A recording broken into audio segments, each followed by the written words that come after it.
Yo, what is up, everyone? Razor here, back again with another video after like literally a couple months since my last one. So today we're finally making another pre-release guide, this time covering over the new Sumeru characters, Sumeru slash Dendro characters coming in patch 3.0. So we're going to be covering Collei, which I think is the most exciting and most interesting out of the three. We will probably be making guides for Tignari, Dendro MC, and Dory as well. Probably, it depends on how I feel at the time. But yeah, I think Collei has a lot of potential, and I really, really wanted to cover her.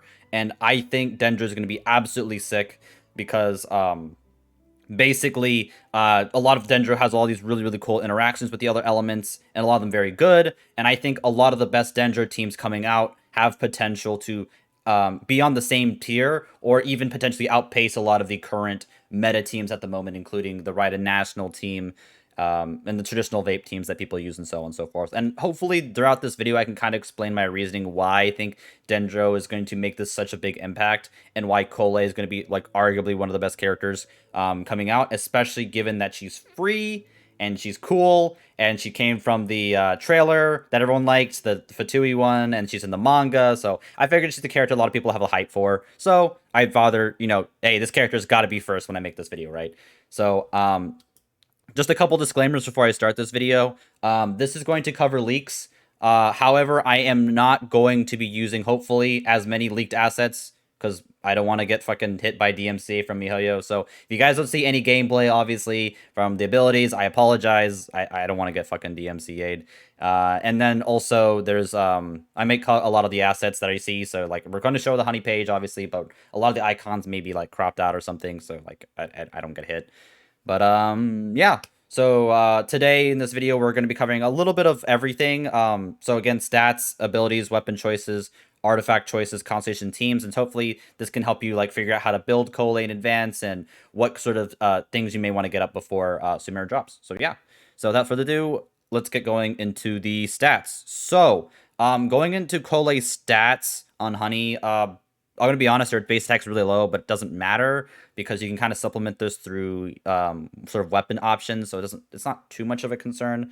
But she also has a attack increase based off her ascension stats. So if you guys don't know this, generally as Mihoyo doesn't like giving 4 stars that great of ascension stats. There's not a single 4-star character I think that has like a crit stat for some reason because they know crit's broken. But whatever, I guess we'll deal with it. But the base attack's kind of low, and generally being a bow character, she doesn't really have that great stats either. But that's the cool thing about Collei is that generally stats won't matter too much because Collei is meant to be more of a reaction bot. She's just there to apply crap tons of Dendro and trigger a whole bunch of reactions. And you'll see this as we go further down the kit, why like sort of this route Mihoyo is going down towards. So she's going to require a new boss in Sumeru. And I'm going to mute that alert because I'm stupid. She's going to require the new boss in Sumeru. It's all the way out the left of the map, so, like, that's going to take forever, but hopefully you guys can help grind this character out soon enough. She's going to require all these new local specialties that we're all going to have to rush for day one. I'm crying. But anyways, just going to cover over just not go over the materials too much because hopefully it won't matter that much. But, moving on to the abilities. Normal attack, pretty much like 99% of normal attacks in this game, absolutely useless. Don't bother leveling this crap up. Don't waste your more. Don't waste your materials. This is absolute poo-poo. You'll never use this unless you're miming co-op. Then I guess you might use it one time. But what really, really, the two abilities that are insane are both the skill and the burst. And so the burst, in my opinion, is a lot better, but the skill, in fact, is really, really strong because of how one of the passives works, which we'll kind of go over a little bit as we go further along. But the skill by itself looks very simple. She just fires a boomerang and it comes back. So it deals, think of it like this. So whatever number you see on here, it's pretty much multiplied by 2 for the actual skill damage percent. So all it does is just do a Dendro damage go forward, and it goes Dendro damage go backwards. And so how this works is if you once you trigger reaction, if you have her A1, if you trigger a reaction while this boomerang is out, you'll create a Chi-Chi style Dendro ring where it will just deal damage for 3 seconds. And so it might not deal that much damage, however, it is another potential source of Dendro application. So it's a way you can kind of cheat more Dendro application, trigger more reactions, and Collei can cheese out more damage if you work on building the EM on her slightly, and it helps to sort of amplify a lot of these reactions that are going on with this character. So it's only 3 seconds. However, there is another ability sorry if I'm going out of order on this, because it's weird how the abilities get. But if you happen to ever get C2 on this character, this passive actually changes. It's one of the first sort of abilities that does this. I think the Dendro Traveler also has a similar thing where a Constellation replaces a passive. But now that old passive I told you about actually gets replaced. So no matter what happens, you will always get this Dendro ring for 3 seconds. However, if you happen to trigger a reaction while this sort of ring is existing, you will get another 3 seconds on it. So it's just prolongated a Dendro application you can provide. It's actually a really, really sick talent that you could use. Just one, do damage, two, take advantage of the existing Dendro reactions, and three, it helps enable other characters because it's applying Dendro. So again, it's a really neat passive. I'm not sure about how much ICD is on it. It's probably a standard ICD, which means it's going to be kind of okay. It'll trigger like Dendro maybe once or twice, but still sounds like a really dope ability, and I'm all down for it. So her element, so burst, trump card Kitty. So unlike Amber, this is actually a good doll that Collei actually uses. So what she does is she throws this bunny into the air. It starts hopping around, or like whatever, this doll, it just pops around and constantly does Dendro damage. It will repeatedly does it. And so while the modifiers may be low, it's very rapid and it hits a lot of times. So this thing is going to constantly go off and then start smacking people. And again, during all this time, you'll be triggering Dendro reactions, applying Dendro, triggering, getting seeds, firing hyper blooms out, hitting catalyze / intensify / quicken, whatever what you want to call it, and spread. So you'll be doing a lot of damage with these reactions. And so this kind of makes up for the low modifiers because of the way catalyze / quicken work, and how you end up doing damage with those reactions. So maybe we'll make another video that tries to summarize it. It's very complicated, but in other words, don't worry about having this low modifier, because the way the reactions work actually effectively increases this modifier. So just kind of think about that like that.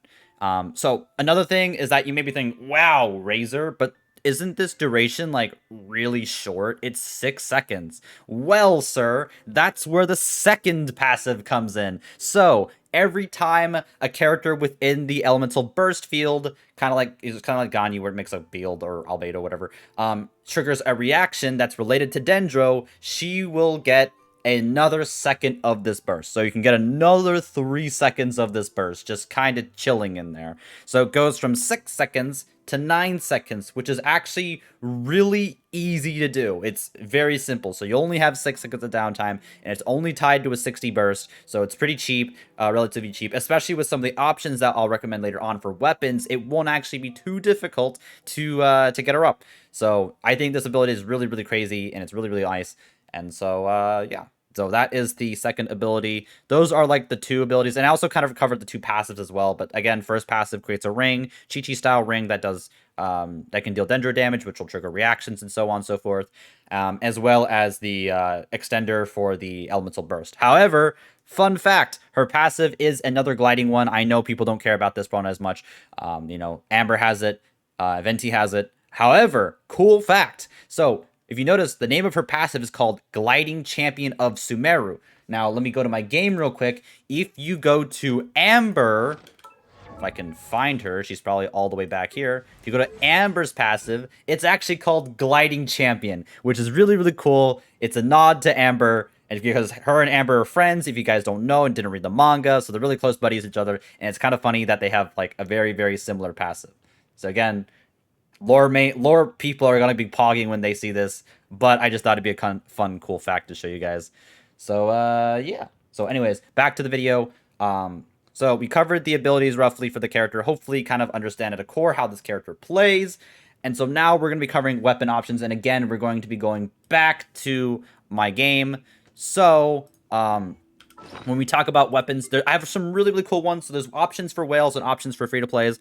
The one weapon, if you do have it, and honestly, this was a weapon banner I think a lot of people rolled on, was if you happen to have a copy of the Elegy for the End, this weapon is literally god tier on Aloy. Or Aloy. Collei. Sorry, I keep missing the two up. Sorry, Collei. This weapon is absolutely insane. So, If you guys don't know what it is, I'm gonna just give you the rundown. It's an ER weapon, so it helps charge Collei's burst pretty dang fast at 60 cost, being only 60. It gives EM, which again, with Dendro reactions, will easily amplify the damage, especially with Electro, that Collei will do with all of her damage, making up for her low attack percent. It will give an additional attack percent to Collei, 20 to 40% based off refinement, to your entire team, which also helps Collei for her relatively low attack stat. And additionally, it triggers 100 to 200 EM, which is pretty much what every Dendro character frickin' wants, because EM is going to be the most broken stat going into Sumeru and Dendro characters because of how the new reactions work. And so hopefully I'll make that another video, because I think a lot of people have questions on that. So this weapon is a very easy to trigger on Collei. It's absolutely easy. It's you fire off the burst once and you'll trigger it, which is on a 15-second cooldown. So it actually won't be that much of a problem to constantly cycle it out. And then the elemental skill could at least trigger at least 2 to potentially 3 or 4 times. So even the skill itself can generate this as well. So it's very, very easy to trigger, and the payoff is generally quite massive. So again, this is by far the best weapon. If you have a copy lying around, you haven't leveled it, Elegy for the End is by far the best option for Collei. However, I know it's a 5-star weapon. Many people still might not have it, obviously. So we have some other awesome free-to-play friendly 4-star options. So going all the way with the next sort of whale-ish, dolphin-ish option, we have the Stringless. This is just an EM weapon. Collei will really want EM because of how the reactions work. And so also increasing your damage percent bonus is going to be great when you don't have a Dendro Goblet when Sumeru comes out. So again, this is Stringless is a very, very good option. If you have it, level it up. Still a great weapon. If you have another one, like you have one on Fischls, you can have one on Collei as well. They won't interfere with each other, so you pretty much just do this exact same thing, build up EM and build up skill and burst damage modifiers. So again, Stringless is another great option. A weapon that's free from a while back. A lot of people may have it and may have thrown it away in their inventory and never seen it again. However, I will cover it still. Is actually the Wimbloom Ode. Nobody talks about this weapon since it came out like in 1.4, but I think this weapon is actually pretty alright for Collei. It is a EM weapon and it gives attack. That's pretty much all you care about. It's kind of copium, but if you ever if you're an long time player and you have literally nothing else, this is still a pretty decent option to run on her. I like this honestly over the Favonius weapon, because the Favonius weapon is not it's a little bit harder to trigger off the passive. And it doesn't give us EM, so Collei can't really take advantage of it as much with the new reactions. And so this is a really, really good option as well for the free-to-play player. And then finally, my last option for Collei for weapons is another free-to-play weapon, welfare that we've gotten, and that is the Fading Twilight. So many people may have got this from like 1.7. However, it is an ER weapon that gives damage bonus. Again, we're not going to have access to Dendro Goblets easily, or the Dendro set when the patch comes out. So this is just free damage bonus as well, and it gives ER. That's pretty much it. So ER, it's an okay weapon, not like absolutely perfect, but hey, if you're free to play, you have nothing else. 1.7, sorry, 2.7. Shut up, chat. But whatever. So yeah, again, you know, it's there. So, anyways, that is going to cover the weapon options. Now we're going to be covering the artifact choices, and so I am going to be going back over to Honey. Kazuha, shut up. I didn't ask. But now we got to go all the way back to artifact sets again. Actually, I had them over here. So there will be 2 new artifact sets introduced with the Sumeru when Sumeru comes out. The first one is Deepwood Memories, which is the Dendro artifact set. So this artifact set I would recommend on Collei only if you're running another Dendro character in your party. So if you run her with Tignari in a catalyzed oriented team, this will be a good artifact set to run on to support Tignari to actually deal damage. But otherwise, I honestly wouldn't really bother running this on her, to be honest. Like, giving Dendro resonance, but only for herself, is not really that great, given our Dendro options at the moment. So the 4-piece set could be good later on. I will say that it's a very, very good ability. However, there's just not enough Dendro characters to actually take advantage of this at the moment. and I wouldn't feel good about like giving it to another character because it's kind of weird. But yeah, Dendro artifact sets op is really really good if you're running with Tignari, mainly on the catalyzed team. However, I would not recommend it for the most part for a lot of players. But the artifact set that is really broken, if you're not running like something like Noblesse Oblige, is the Gilded Dreams artifact set. This set is actually insane. It is actually insane. So for those that don't know, the 2-piece set's exactly like Wanderer's Troop. However, this is where things get interesting. We get to the 4-piece set. So now, when you trigger an elemental reaction, and you'll trigger a lot of elemental reactions with this character, by the way, the character that has the set, aka Collei, will get buffs based off the other party members on your team. So just the other 3. So attack for each party member that does not match your element. So for any non-Dendro characters in your party besides Collei, or sorry, it's the same. Sorry, for any characters that are the same. So any other Dendros. So if you run Tainari or Tinari, what the heck you want to call them, or some Dendro Traveler, you'll get 14% for each of those party members, and you'll get 50 EM for each one that doesn't match. So you could have 2 sort of Electro characters, and that would still be 2 different characters because it was only compared to the person equipping, so you'll get 100 EM, which is pretty crazy. So think of it instead of that, if you're not running Tainari, which most people probably won't, basically this artifact set says, hey, EM plus 230 after you trigger reaction, which is absolutely insane. 230% EM on an artifact set's kind of crazy, especially when we talk about Dendro reactions and how they work. That's absolutely nuts, because a lot of teams you're going to run on is just going to spam Dendro reactions. They're just going to constantly spam it, and having a very high EM is going to be very, very, very nice. So again, I think this is really, really good of an artifact set. In my opinion, it's probably the best artifact set to go for her. And as well, this can also trigger off-field. So you can also trigger the reaction off-field. So if you used Collei's Burst or Elemental Skill and jump off immediately, you basically can always trigger this effect. So you don't have to worry about it. It's great, fantastic. I love this artifact set. I think it's going to be really, really good for the Dendro Archon as well, potentially. So again, this is the artifact set you may be going for. I personally think this is basically as good as Emblem with the current upcoming meta. I know it sounds crazy, but I think it's just that good, giving access to 230 EM flat. Broken. So that is going to cover the artifact sets, and now we're going to be going over the artifact stats. So how exactly should you build Collei? So I'm going to go back into my game real quick so I have like a reference. So right now, ironically, I have my artifact sets on Collei, or Aloy, sorry. But right now, I have an Emblem of Sword Fate, and this is honestly a good other set if you don't have, obviously, since we don't have access to those, so if you want to try to build her now, Emblem is not bad either, especially if you happen to run Elegy. It's a very good option. So, again, starting with the hat, honestly, I would build her more of a crit character, because Catalyze / Spread also does damage based off your crit. The damage actually scales based off your crit as well.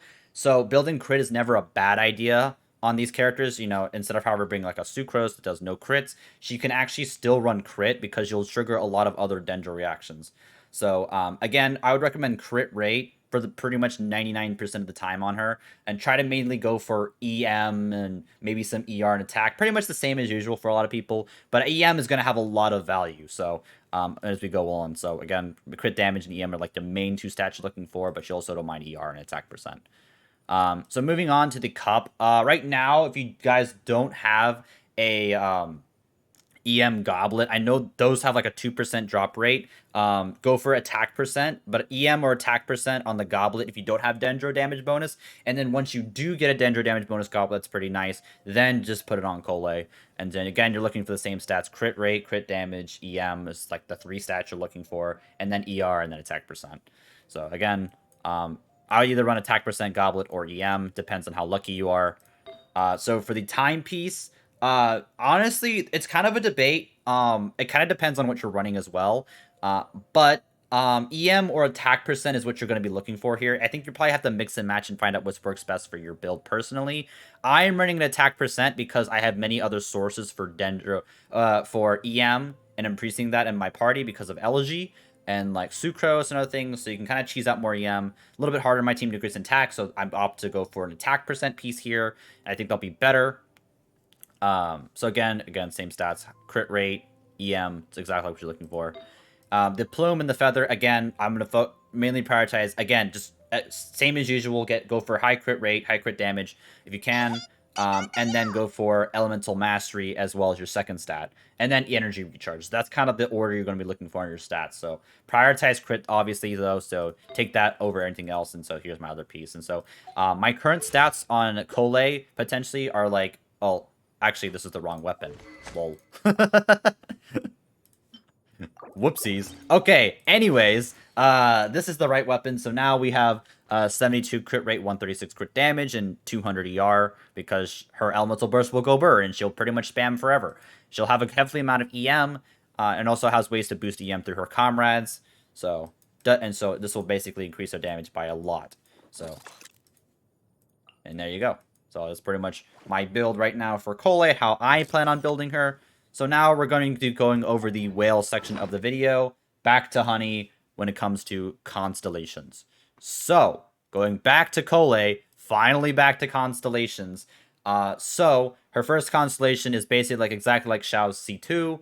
I think it's the C2. When she's in the party but not on the field, she'll get an energy recharge increase, so helps her burst spam even faster. I've already kind of covered the C2 ability, but essentially, again, it replaces the talent, so it allows you more uptime of your little ring thing, which will help trigger more Dendro reactions and will do Dendro damage, and also increase its damage because of Catalyze existing. So, yeah, I'm not going to cover it as much. 3 and 5 are obviously just level ups. I'm not going to go over those. But C4 is also really, really good on Collei. So, for those that have no idea what this thing does, basically, whenever you use your burst, every other character in your party besides Collei herself will get 60 EM for 12 seconds, which is absolutely crazy because Dendro characters are constantly going to are basically just going to want to give EM to everyone else because the Dendro reactions are actually honestly insane. Besides burning, besides one team on burning, but Bloom and Catalyze are both absolutely insane. So giving EM to other party members to trigger those reactions based off those two new reactions is absolutely crazy. So again, this conversation is insane. If you're a Dolphin player and just want to build Collei because you like her and she's your waifu and you've been saving for her, I would recommend stopping here. Unless you're an absolute whale, you can go to C6, but this is a really, really good constellation for her. And then finally C6, basically saying that once your elemental skill hits, you'll get an additional source of Dendro damage. So it's extra damage and extra application. It's decent, but it's like okay C6. It's not absolutely perfect. So, yeah, those covering the constellations. Again, if you're a Dolphin player, I highly recommend C4 if you can. It's really, really good. But obviously, free-to-play players, you guys will get her for free. So she's still really, really good at base. But I did want to cover these constellations as well for anyone that is considering spending on this character. So, finally, the teams. So, I have some really, really cool options of teams for you. Because I think this character is very, very versatile. So, the first team I have in mind is probably going to be one of the more tested and run teams when Sumeru comes out. But it has a lot of names. People call it vegetable soup, or people call it salad. I call it Dazer because it's Dendro Taser. Pretty much you cut out the other Electro character and run a Dendro character. And the way and since Dendro works with both Hydro and Electro, you'll be triggering all of those new reactions and doing a lot of damage. Especially as Sucrose comes in and gives EM to the entire party over and over again. Which, again, the whole point is that you just spam reactions constantly. You'll spam all these reactions, you do a crap ton of damage, and you'll just kill everything. So that's pretty much the main idea. I think you could probably mess around with the team in further. You could probably potentially run Xingqiu if you don't want Kokomi for healing, or you can run another Electro character like Kuki instead or run Yelan. I think a lot of it comes down to experimentation and personal preference. However, I think for the most part, this sort of style of one Dendro, one Hydro, one Electro, and one Anemo is going to be sort of the core framework for one of the biggest meta teams, in my opinion, when it comes to Sumeru. So, this is the team that I'm looking at and really, really has a lot of potential. So yeah, pretty much. Also, the new artifact set, this will give Collei 230 EM for free, pretty much. So absolutely broken. Anyways, going on to the second best team that I recommend for her. Not second best, but sort of another good team is the Ganyu Reverse Melt Burning team. So this is Burning Melt. And so the idea behind this team is that Collei is basically is Aloy, by the way, so spread her now as a placeholder. But the idea is that Collei fires off all of her off-field Dendro stuff, and then Bennett triggers burn, which allows Ganyu to get a constant application of pyro, so she allows her to basically melt everything. And that's pretty much the basic idea. It's my best burning team. I think burning by itself is not too great. However, I think it works really, really well with a lot of cryo characters, mainly Ganyu, because other cryo characters can't take advantage of melt as much because of their ICDs. However, I think this is going to be a very, very solid team and something that a lot of people are going to experiment with in Sumeru. So if you guys are Ganyu mains and you really wanted a cool team for Ganyu, I think this is going to be really, really good, despite Cryo not having any sort of interactability with Dendro at all. So yeah, that is the second team. Pretty straightforward, but just thought it'd be a cool idea. Then finally, the team that I am honestly the want to experiment with the most, and that is a pure intensified focused team. So basically, how this team works is that Chi-Chi is actually just Tinari, because I have the weapon just to compare stats. I have the Primordial Jade Cutter has the same ratio as his new weapon. But pretty much, this is Tinari, this is Collei, this is Kuki, and this is Kazuha. Kuki can arguably be replaced with a copy of Dori if you have her, if you plan on rolling for her. But the bare essential behind this team is that you'll be triggering Intensified a lot. You're mainly focusing on Intensified. Collei is just there to help Tinari, your main DPS, deal extra damage. So she's going to be helping trigger that. She's going to ideally have the new Dendro set, which helps Tinari do more damage, as well as provides EM to Tinari, which also amplifies his damage further, and also just can just do extra damage because of the catalyzed reaction, just getting free off-field damage. So also, it will trigger the Dendro Resonance ability, which is pretty much just saying, hey, give 100 free EM to your entire party. So again, it's another EM booster. Your team is basically flocked full of EM. You're going to be triggering catalyze all day, and you're going to be doing a lot of damage. So I think this is probably the team that's going to be best for Tinari if you like him and plan to pull for him. So yeah, those are pretty much the core basics behind the teams, and I think all of them are going to be very, very good, and maybe it will require a little bit of experimentation to find out the exact right party members, but those sort of frameworks is basically what you're going to be looking for when Collei comes out. Yeah, so that pretty much covers all I wanted to say about Collei. I think personally that Collei is going to be the best character in patch 3.0. She has a lot of stuff going for her. She's the pretty much the only other sub DPS Dendro character besides the Traveler, but I think the Traveler has a lot more nuance to his kit, where he's like not really great against if you have any sort of pyro going on at all, and so it's kind of limits the team options you can run with the Dendro Traveler. But Collei doesn't have this problem, so I have a lot of faith in this character. I think she's absolutely nuts. Until at least the Dendro Archon comes out, she'll be very, very good and be very, very valuable. So again, if you get her for free for the event in 3.0, so I would highly, highly, highly recommend you guys to start leveling up this character. I think she has a lot of potential, and yeah. So thank you guys. I hope you guys enjoyed the video. If you guys did, like, comment, subscribe. Really, really helps me out with my videos. And yeah, I'll see you guys in the next one. Peace.